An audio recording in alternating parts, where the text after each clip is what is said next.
Je veux continuer dans la direction de la centricité. Une raison pour laquelle le développement de la centricité chez l'homme est si important, c'est que c'est à travers la centricité, au cours des générations qui viendront, que l'homme découvrira son mystère. Ça prend une conscience centrique pour découvrir le mystère, parce que la découverte du mystère ou la mise à l'œuvre des grands mouvements d'esprit sur le plan matériel requiert que l'homme fonctionne avec un minimum de mémoire. Quand je dis avec un minimum de mémoire, je veux dire que les assises de son savoir ne soient pas basées sur le mémorial didactique, mais que les assises du savoir soient basées sur le mouvement de l'esprit qui utilise les formes comme il le veut. Et à partir de ce moment-là, l'homme, selon son talent, s'il est écrivain par exemple, ou s'il est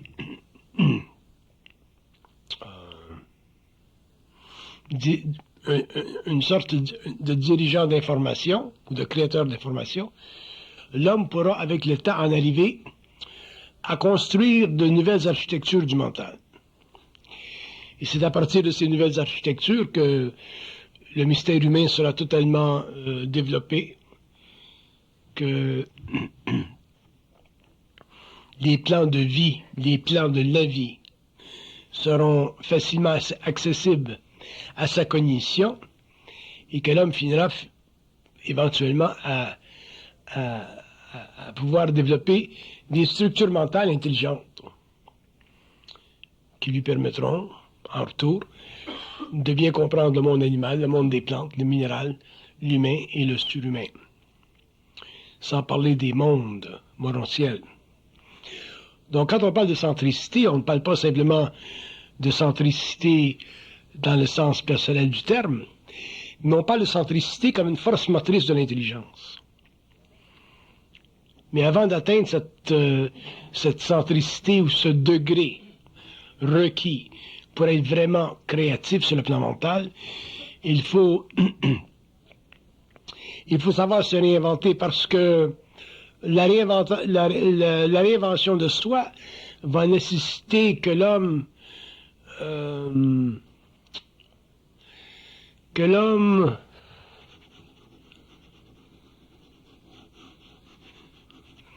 se dissocie complètement du passé. Et quand je dis se dissocier du passé, je veux dire se dissocier de la façon de penser du passé.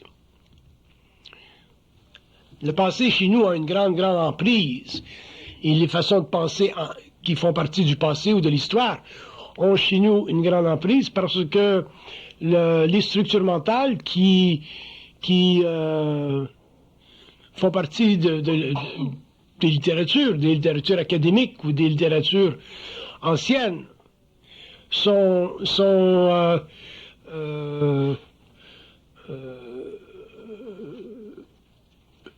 très enivrantes pour l'homme. Quand vous lisez un texte qui a été écrit, je ne sais pas moi, par un Voltaire, par un Freud, par un penseur de réputation internationale, l'ego, s'il n'est pas centrique, se sent facilement aspiré par la manière de penser, parce que cette manière de penser, pour lui, représente une sorte de vêtement, une enveloppe, à l'intérieur duquel, ou de laquelle enveloppe, il peut facilement se camoufler, se réchauffer, si vous voulez, l'esprit pour goûter un peu de ce qu'on appelle la connaissance.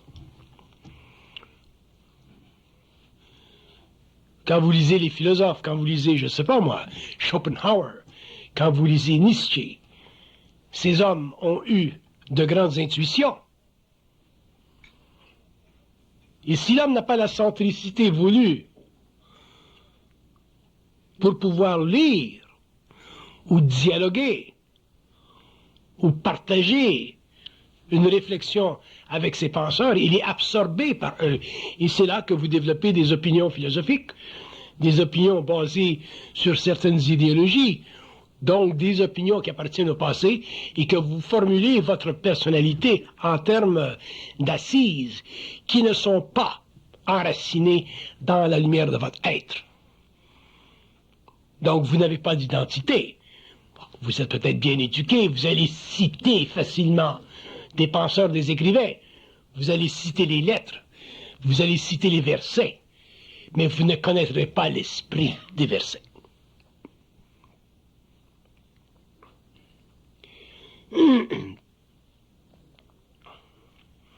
Et ça, c'est dangereux, surtout dans le domaine de la religion. Vous avez une manifestation contemporaine aux États-Unis aujourd'hui où on cite la Bible, souvent avec un grand oratoire. On cite les versets facilement. On proclame facilement les lettres, la littérature de la Bible. On lui donne une autorité divine. Mais si on n'a pas de centricité et qu'on est adressé par des hommes ou des femmes qui ont le don oratoire et qui citent bien les littératures, surtout ces grandes littératures, il est évident que le piège est posé, l'ego n'a plus d'assises, la centricité n'existe plus, l'opinion se gonfle et se multiplie, la personnalité apparaît et l'être disparaît. D'où le pouvoir des religions. Je n'ai rien contre les religions. Je suis trop conscient pour comprendre l'importance historique, évolutive des religions. Mais je comprends aussi le danger des religions.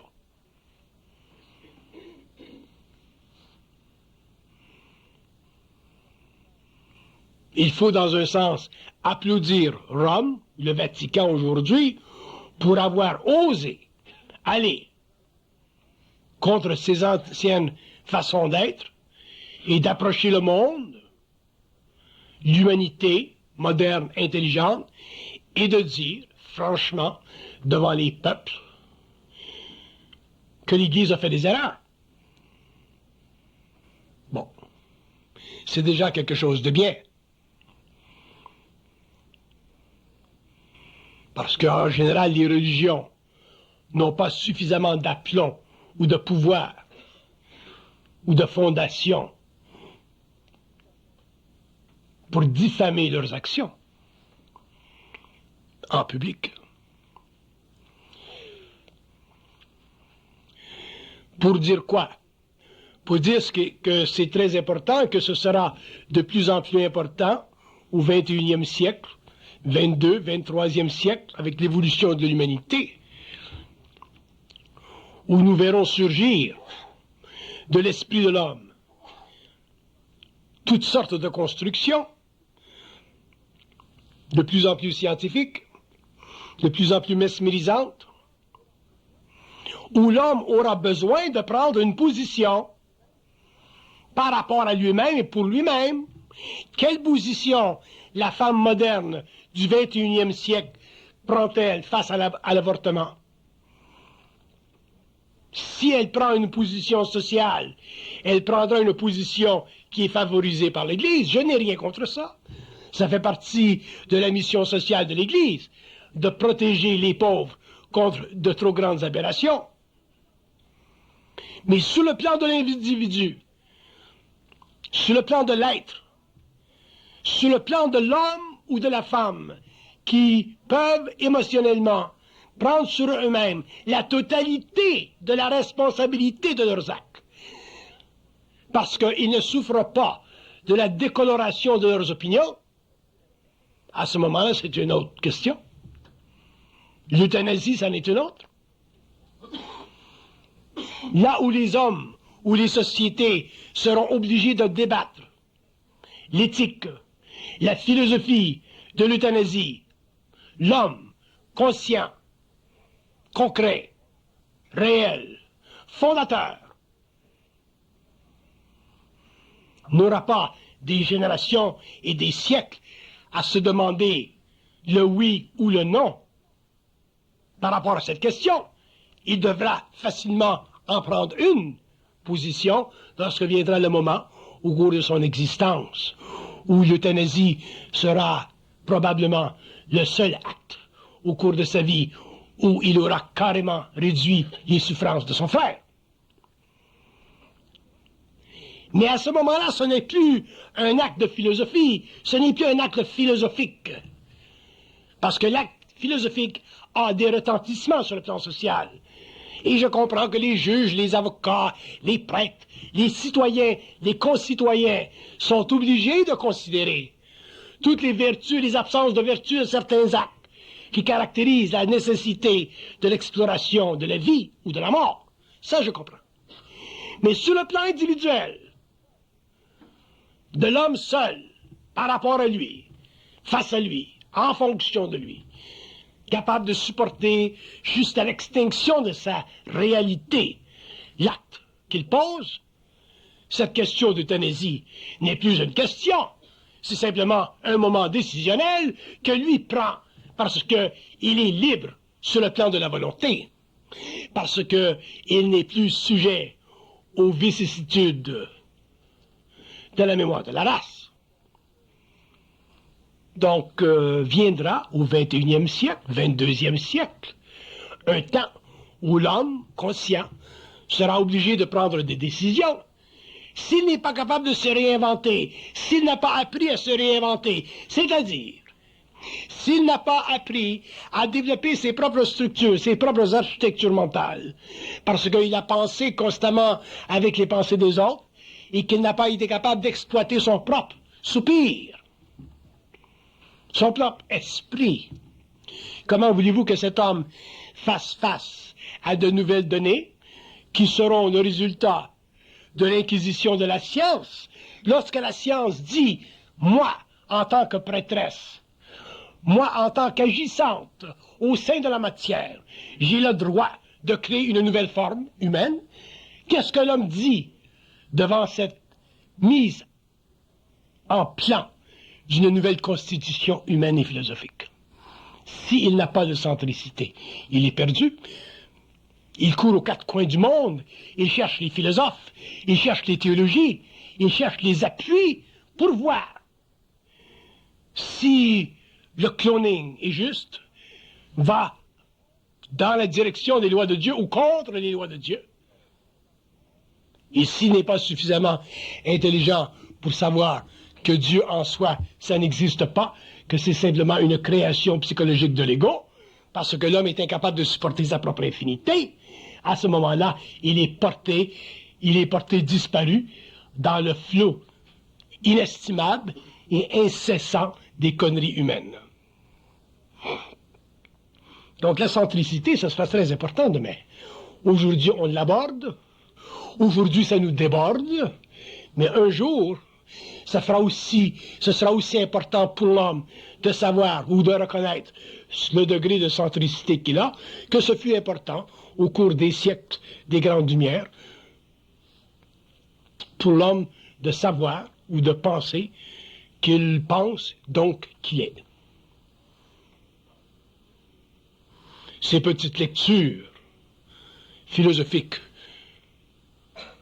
de Descartes, je pense donc je suis, demain, au XXIe siècle, lorsque tout sera rapide, lorsque la fondation des fondations aura été totalement chambranlée, lorsque les plus grandes illuminations concernant la mystique réalité de Dieu aura été menacée par la science et l'empirisme des matières, si l'homme n'a pas de centricité, si l'homme n'est plus capable, de manière absolue, de prendre son épée et de trancher la polarité pour faire sortir de cette dualité, l'unique réalité des fonds majeurs de son esprit, qui sont quoi? Les aplombs de sa conscience qui juge l'évolution, l'homme sera incapable de réaliser qui il est, sera incapable de bénéficier de ce qu'il est, et il n'aura pas la puissance de créer les structures mentales pour une nouvelle humanité.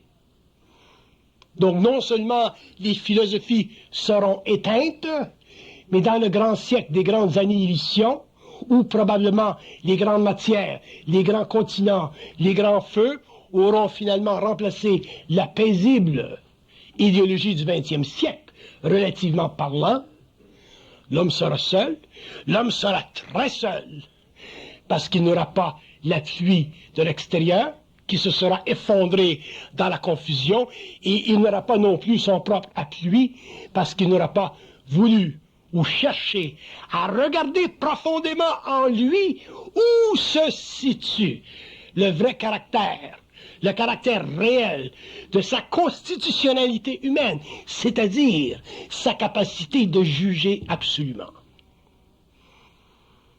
Et le problème de l'humanité, depuis des siècles, partons seulement des pharaons jusqu'à aujourd'hui, a été le résultat de l'incapacité de l'homme de se libérer des idéologies, des philosophies, c'est-à-dire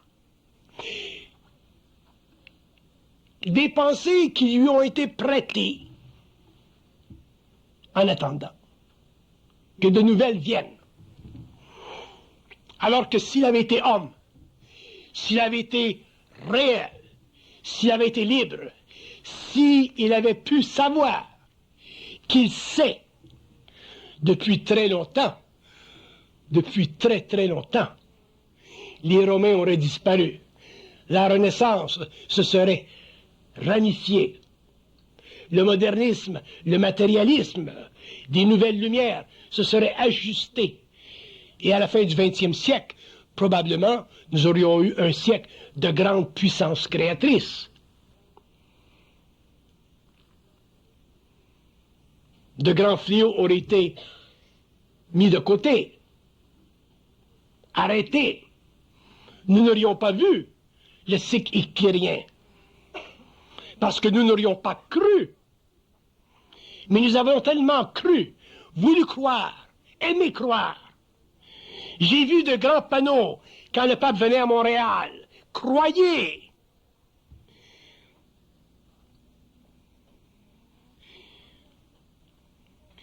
Mais croyez, c'est bon pour les hommes, ce n'est pas bon pour l'homme. Il y a deux niveaux d'humanité dans une humanité. Il y a les hommes et l'homme.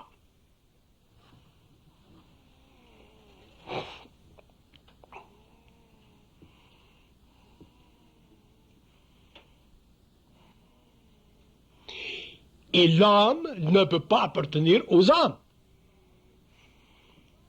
L'homme ne fait pas partie des hommes. L'être centrique n'appartient pas à ces masses égocentriques. L'être qui sait ne peut pas penser qu'il pense.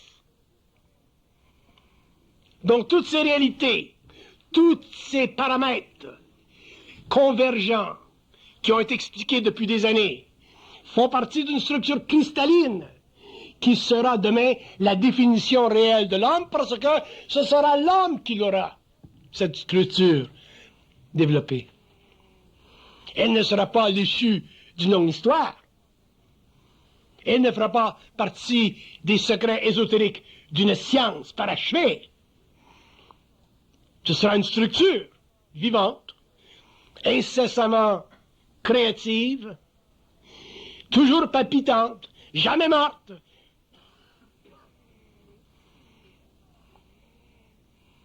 Tellement libre de mémoire que la définition de l'homme par les hommes qui voudront bien la définir ou le définir ne sera jamais faite avec une mémoire appartenant à une instruction. Parce que même la mémoire n'appartient pas à l'homme pour définir sa réalité. Il prendra d'autres façons, il aura d'autres moyens, il aura d'autres fils pour construire, pour définir cette réalité qui fait partie de son patrimoine universel. Il y a 1000 façons de définir l'homme. Et plus l'homme avancera dans le temps, plus il découvrira d'autres façons. Il y a 1000 façons de définir Dieu, plus l'homme avancera dans le temps, plus il définira Dieu.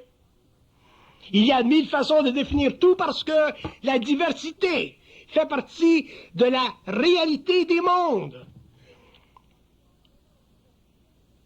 Parce que c'est seulement la diversité qui empêche la croyance. La croyance détruit la diversité. La croyance veut l'uniformité. Alors que la diversité met en charge la lumière et prend à sa charge tous les hommes.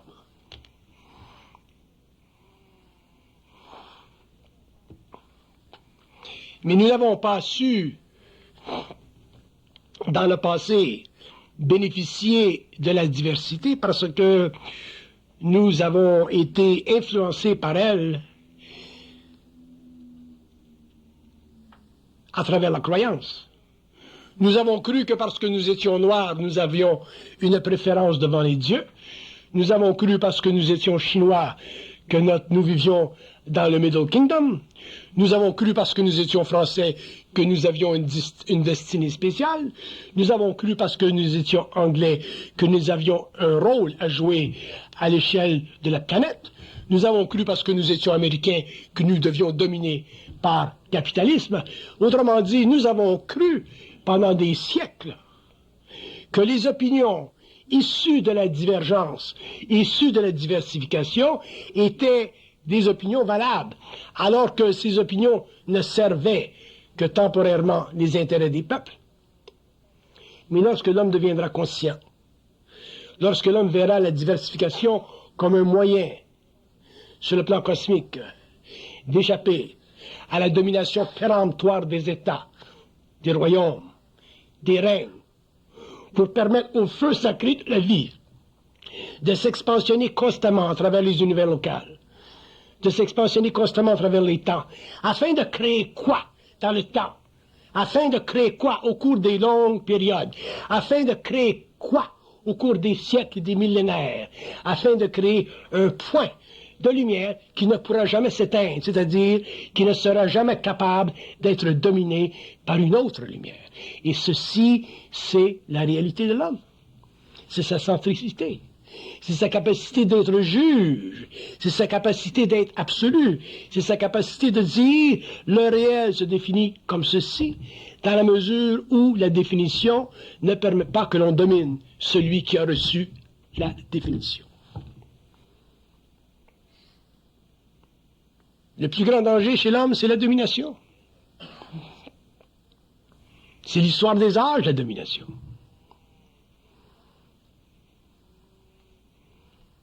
Donc, si l'homme est centrique, s'il comprend la diversité, s'il ne perd pas conscience de sa réalité, jamais il ne pourra dominer l'homme, jamais il ne pourra dominer son frère. Parce que la lumière ne domine pas, elle ne peut pas, elle ne veut pas. Elle est anti-luciférienne.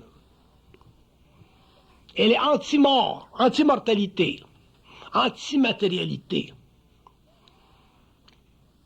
Et c'est elle qui crée la diversification, qui au cours de l'évolution a été utilisée par le mensonge pour créer des empires locaux.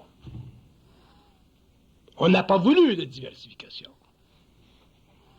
Parce qu'on a voulu que l'on croie en un seul Dieu.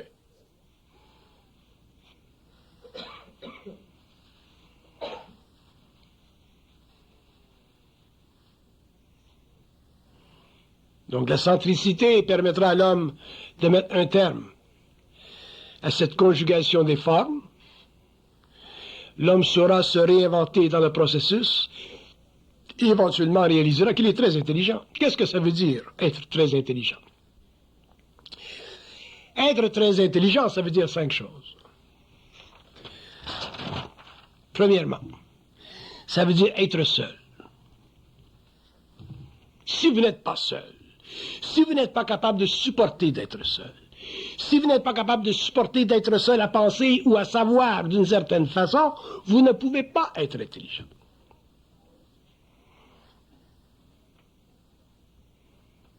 Parce que c'est dans la solitude de son esprit que l'homme découvre la nature de son propre diamant et qu'il découvre jusqu'à quel point le diamant est capable de filtrer sa lumière. Des fois, le diamant est poli, des fois, le diamant est moins poli, mais c'est toujours la même lumière qui passe. Et si l'homme n'est pas capable de supporter la solitude de son mental, il ne peut pas être intelligent parce qu'il ne peut pas réaliser que dans la grande diversité des choses, il y a des points de repère. Et l'homme est un point de repère. L'homme conscient, centrique, seul, est un point de repère pour toutes ces lumières qui se manifestent à travers les myriades d'humains sur une planète telle que la nôtre.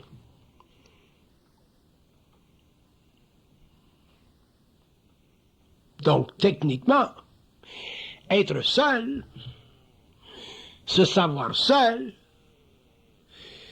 veut dire ne pas appartenir à l'humanité sur le plan mental. Sur le plan social, oui. Mais sur le plan mental, non. Parce que l'humanité est beaucoup plus en arrière dans le temps que l'homme conscient. L'homme conscient est déjà dans le temps en avant, donc il ne peut pas appartenir à l'humanité. Il est obligé d'être seul.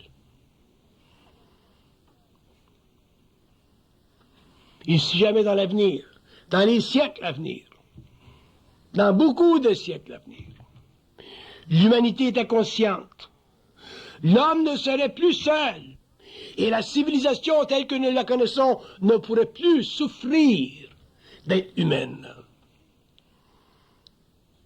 Elle serait détruite de l'intérieur. Elle exploserait, parce que la solitude de l'homme apporterait au point sensible de cette civilisation des chocs tellement terribles que la croyance n'existerait plus instantanément. Donc, les religions disparaîtraient. Les allégeances politiques seraient impuissantes par rapport à l'homme parce que l'homme pourrait voir à travers le dessin de ses constitutionnalités et il verrait que l'esprit politique de l'évolution ne peut pas donner à l'homme la pleine liberté de ses pouvoirs exécutifs sur une planète expérimentale. Donc, politiquement parlant, l'homme serait totalement inutile. La politique disparaîtrait. Ainsi de suite, ainsi de suite. Donc, probablement que ceci ne se produira jamais. Et lorsque le temps viendra pour que se crée sur la Terre une conscience morocielle, ce sera en fonction d'un autre plan, un plan morociel, et éventuellement la civilisation matérielle ne sera plus utile, et il n'existera sur la planète Terre qu'une civilisation morocielle, et ça fait partie des grands mystères de l'avenir de l'humanité. Ça fait encore partie de l'évolution. Ça fait encore partie de ces temps où l'homme n'aura plus besoin d'être seul, parce que finalement il aura été convié à la table des maîtres, c'est-à-dire de ces êtres qui savent, de ces êtres qui savent penser et de ces êtres qui savent comment penser.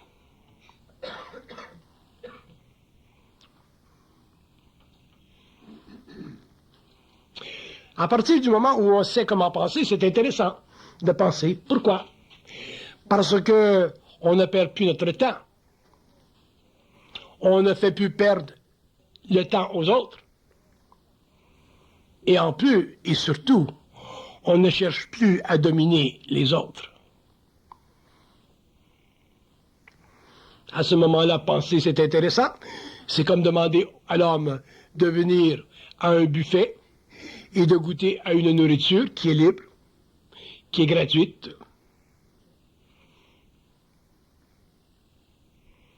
Et qui fait partie de son palais, de ses goûts, naturellement. Parce qu'il sait ce qu'il mange. Alors que pendant l'évolution, nous ne savions pas ce que nous mangions. On avalait un peu comme des enfants. Souvent, on était forcé d'avaler à pleine soupière. Et lorsque nous avions beaucoup avalé, on nous disait, eh bien, ça fait partie de la volonté de Dieu.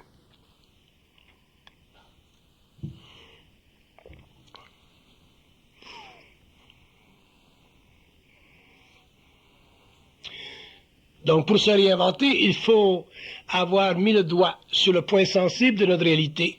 Et ce point sensible, c'est la crainte d'être seul.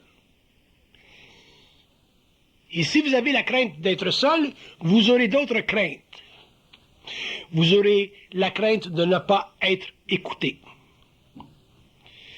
Vous aurez la crainte de ne pas avoir de valeur par rapport aux autres. Vous aurez la crainte de ne pas avoir réussi à vous manifester dans le monde. Vous aurez toutes sortes de craintes qui ne seront que des réponses stupides, des forces de l'âme, et qui n'auront rien à voir avec votre esprit. Parce que l'esprit seul n'a pas peur de ne pas être écouté. Il n'est pas inquiet de ce que les autres pensent. Il ne cherche pas dans la vie à réussir. Il est une réussite pleine. D'ailleurs, quand l'homme est dans son esprit, les dogmes de sa culture, les reflets de sa culture, ne font plus partie de sa réalité.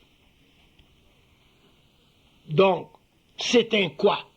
La fausse recherche à son identité, qui est son grand mal, sa grande souffrance, une manifestation de la corruption de son existentialisme philosophique.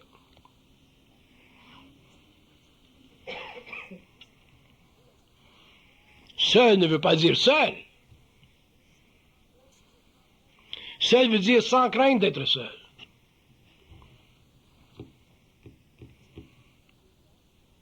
Vous pouvez être avec 100 personnes, mais vous devez toujours être seul. Si vous n'êtes pas seul avec 100 personnes, vous ne serez pas seul avec vous-même. Ce n'est pas la population autour de vous qui va vous créer une société réelle. C'est votre capacité en tant qu'être à supporter votre solitude et en marchant dans le monde, découvrir d'autres êtres qui aussi supportent leur solitude, et ce sont ces êtres-là qui vous permettront de créer ou de développer une société. Parce que la société de l'homme conscient demain ne sera pas la société de l'homme inconscient d'aujourd'hui. Aujourd'hui, vous vous plaisez dans la société des hommes parce qu'ils vous apportent quelque chose, c'est-à-dire, ils réconfortent votre ego.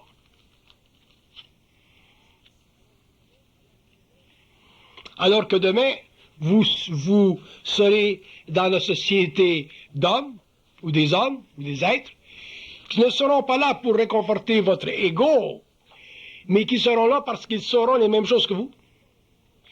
Et en sachant les mêmes choses que vous, ils partageront et ils vivront eux-mêmes leur propre solitude, mais une solitude qui ne sera pas basée sur l'inquiétude d'être seul, mais sur le pouvoir de cette solitude qui permet à l'homme finalement d'affronter ses démons, ses craintes, de les tuer, de les massacrer, afin de finir lui-même toujours au sommet de sa propre pyramide, où le soleil brille et où il découvre qu'il sait, et que ce savoir ne fait pas partie des croyances des barbares au pied de la colonne.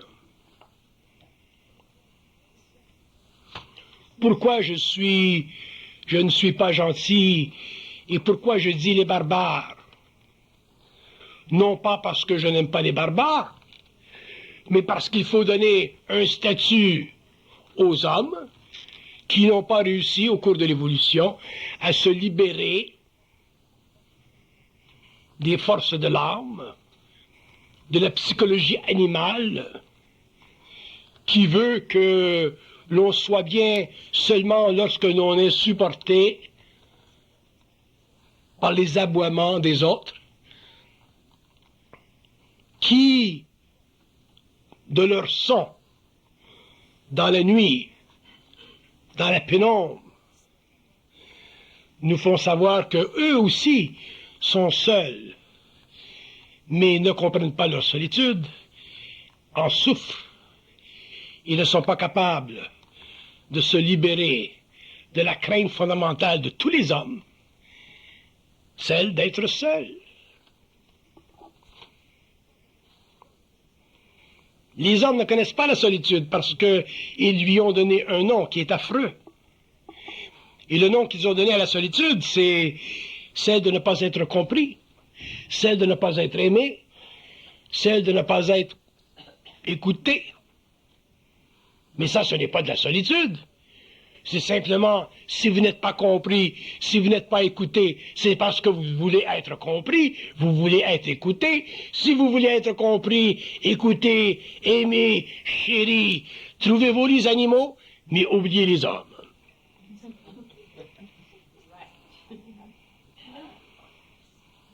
Oubliez les hommes. Les hommes ne sont pas sur la terre faits pour votre bon plaisir. Ils ne sont pas de passage pour votre réussite. Ils font partie de vos aboiements. Ils font partie de vos souffrances. Ils font partie de l'incarnation. Ils font partie du karma. Ils font partie de la programmation. Ils font partie, finalement, du mystère de la vie sur la terre qui n'a jamais été compris parce que nous n'avons jamais été capables par le passé de définir le réel à partir de nous-mêmes. Nous avons toujours défini le réel à partir de l'histoire, à partir de ceux qui avaient pensé qu'ils pensaient, au lieu d'avoir défini la réalité à partir d'êtres, d'intelligence, sur d'autres plans, qui depuis des millénaires, des siècles, dominent l'évolution, cherchent à venir en contact avec l'homme, cherchent à développer avec l'homme une télépathie, pour que finalement il sache qu'il est, sur les autres plans, un immortel.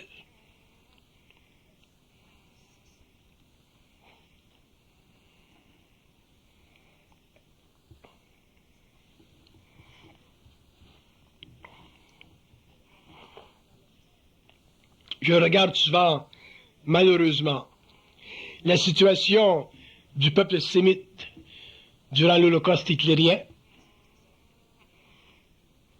Ces gens très liés sur le plan congénital. Je regarde ces hommes et ces femmes qui sont allés vers Dachau, qui sont allés vers les camps de concentration, parce qu'ils n'avaient pas suffisamment de centricité pour dire « merde » à toute cette cavalcade. Je prends le train, je vais ensuite en Suisse, et ensuite je vais vers New York, me réinstaller. Certains l'ont fait, aujourd'hui, ils sont vivants, ils ont du succès, ils ont une vie qui a été suffisamment agréable. Les autres sont simplement en mémoire, parce qu'ils ont eu peur d'être seuls. Ils ont préféré d'être enterrés dans une ghetto, transportés en bloc dans des trains, et finalement amenés dans des gaz qui les ont éteints, parce qu'ils n'avaient pas la force de se libérer de la mémoire d'une race qui était plus puissante que la mémoire vivante de l'esprit. Bye.